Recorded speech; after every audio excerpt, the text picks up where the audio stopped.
et avec votre esprit. Lecture de l'Évangile de Jésus-Christ selon saint Matthieu. Gloire à toi, Seigneur. En ce temps-là, Jésus disait à ses disciples, « Vous avez appris qu'il a été dit œil pour œil et dent pour dent. Eh bien, moi, je vous dis de ne pas riposter aux méchants. Mais si quelqu'un te gifle sur la joue droite, tends-lui encore l'autre.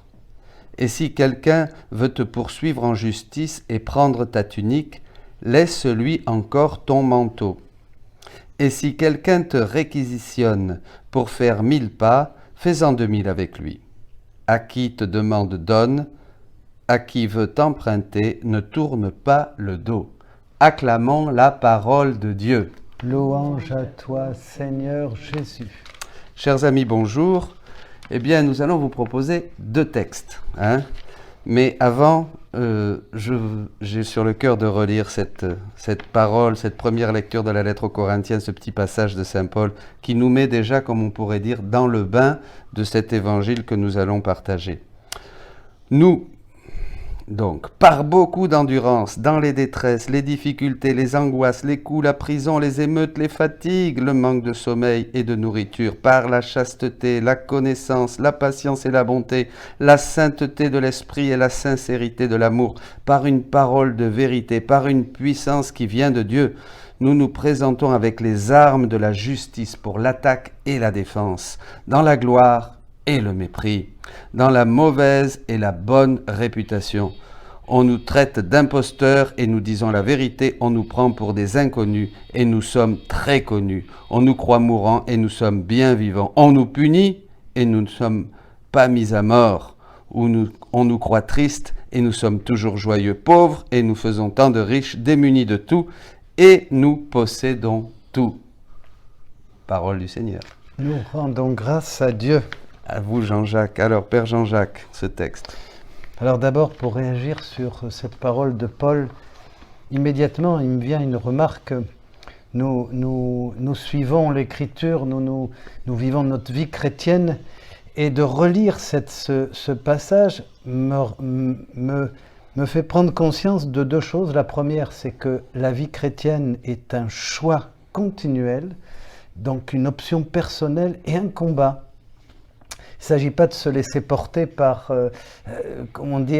les aléas et les contingences de chaque jour. Il s'agit vraiment de choisir, vraiment de vivre avec Jésus, de tout faire par lui, avec lui, en lui. Et c'est vrai, comme dit cette magnifique page de saint Paul, eh bien, nous sommes pauvres, nous faisons des riches.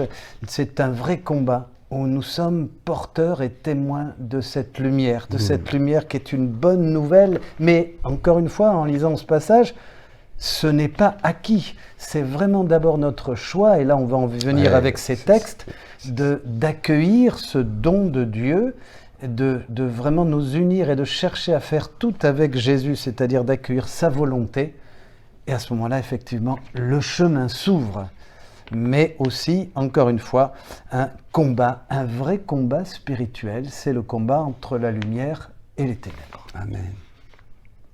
Alors je lis ce texte du 25 décembre 1925, toujours dans ce merveilleux livre du ciel et cette révélation que fait Jésus à la vénérable Luisa Piccarreta.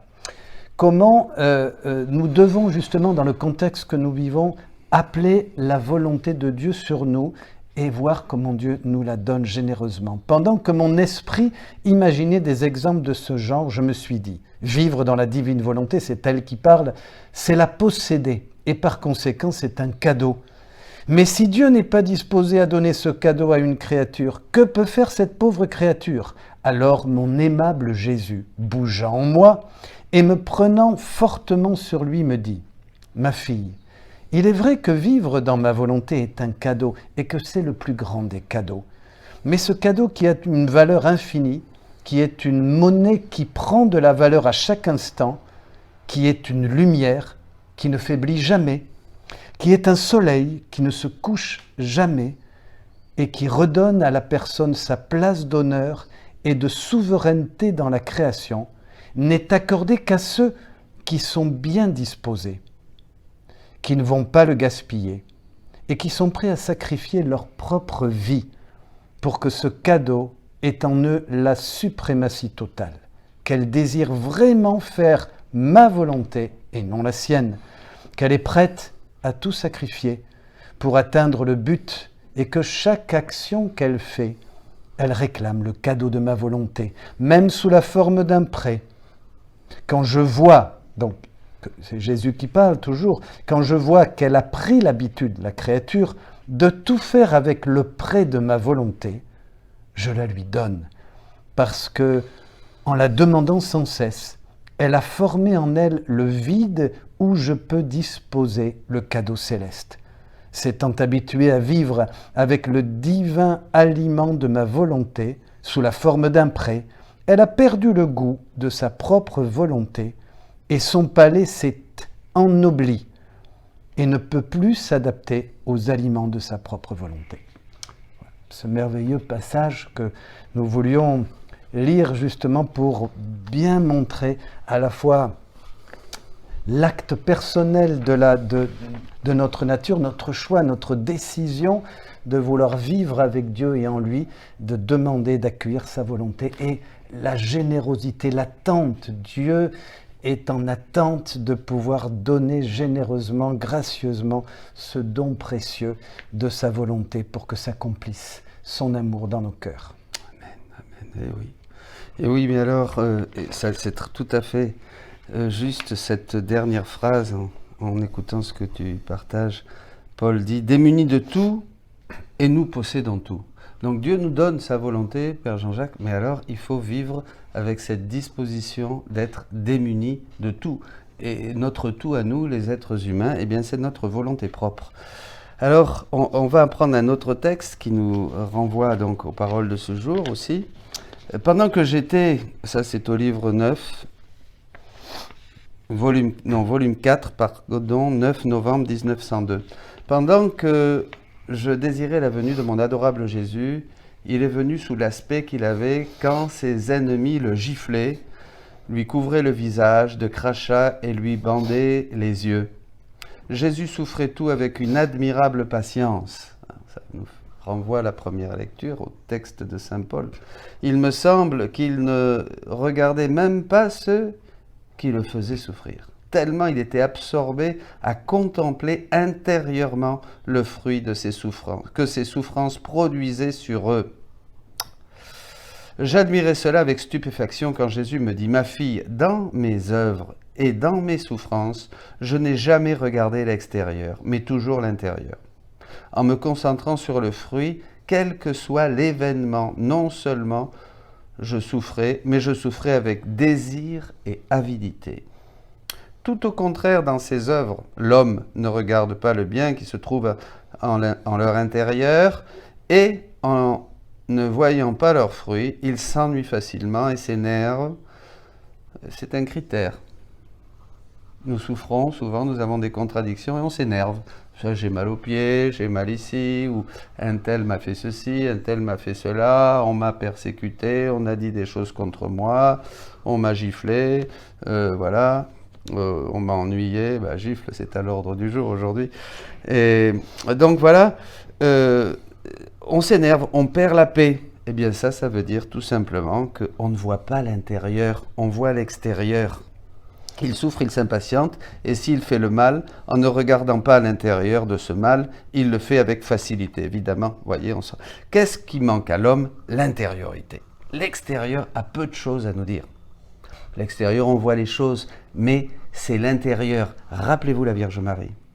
Tout prenait sens dans son cœur. Elle méditait les événements dans son cœur. Et le cœur, bien sûr, qui est habité par Dieu, par cette divine volonté, eh bien tout de suite, la divine volonté, dit Jésus, ce sont les yeux de l'âme, tout de suite ce cœur, surtout la Vierge Marie qui était immaculée, ce cœur lui donnait le sens des événements extérieurs. Mon enfant, pourquoi nous avais-tu cela? Femme, qu'y a-t-il entre toi et moi, à Cana? Voyez? Bon, c'est ça. Donc, Marie méditait toutes ces choses dans son cœur. Et je termine avec ça, parce que je trouve ça très beau. À la fin de ce texte, Jésus rajoute « Les créatures ne veulent pas se persuader que la vie est accompagnée de divers incidents, tantôt de souffrance, tantôt de consolation. Pourtant, les plantes et les fleurs leur donnent l'exemple en demeurant soumises au vent, à la neige, à la grêle et à la chaleur. Moi, ça me touche beaucoup parce que ça renvoie encore sur le fait que toute la création, Père Jean-Jacques, nous parle de Dieu. La création, comme disait Benoît XVI, c'est la première parole, le premier livre où Dieu nous parle. Et ça, nous ne voyons pas les messages de Dieu, nous ne voyons pas les trois choses que fait, les deux choses surtout que font toutes les œuvres créées pour nous. Elles nous aiment, elles nous donnent un message et elles ont un rôle, l'eau pour nous purifier, le soleil pour nous réchauffer. Mais là aussi, regardez ce message de la création. Jésus nous renvoie, comme il le disait dans l'Évangile, regardez les lys des champs, la moisson est prête. Voilà, le temps est venu. Le vent du sud vient et il annonce la chaleur. Vous voyez, Jésus déjà nous disait ça dans l'Évangile, mais nous n'étions pas encore prêts à comprendre toutes ces choses. C'est-à-dire, on est tous disposés à reconnaître ces merveilles et ce langage de Dieu dans la création. Dieu nous a tout donné. Notre nature est porteuse de ces dons qui nous permettent. Mais nous sommes distraits, nous ne sommes plus attentifs, nous sommes pris par les choses de ce monde et nous ne savons plus reconnaître l'œuvre de Dieu, y correspondre en fait. Donc, oui, c'est tout à fait ça. Y correspondre continuellement. Donc, et il nous manque aussi ce dont tu pardonnes moi. Il manque ce dont parlait le texte. Il nous manque cette divine volonté qui est les yeux de l'âme. Adam voyait tout ça. Mais comme nous avons perdu la divine volonté, évidemment, nous ne voyons plus le message d'amour de Dieu dans la création, dans le frère et dans les persécutions. Aujourd'hui, pour partager et compléter dans notre chair ce qui manque à la passion du Christ pour l'Église. Jésus regardait à l'intérieur. Moi, c'est magnifique ça. Ces souffrances, je n'ai jamais regardé l'extérieur, mais toujours l'intérieur. Qu'est-ce qu'on peut demander alors ?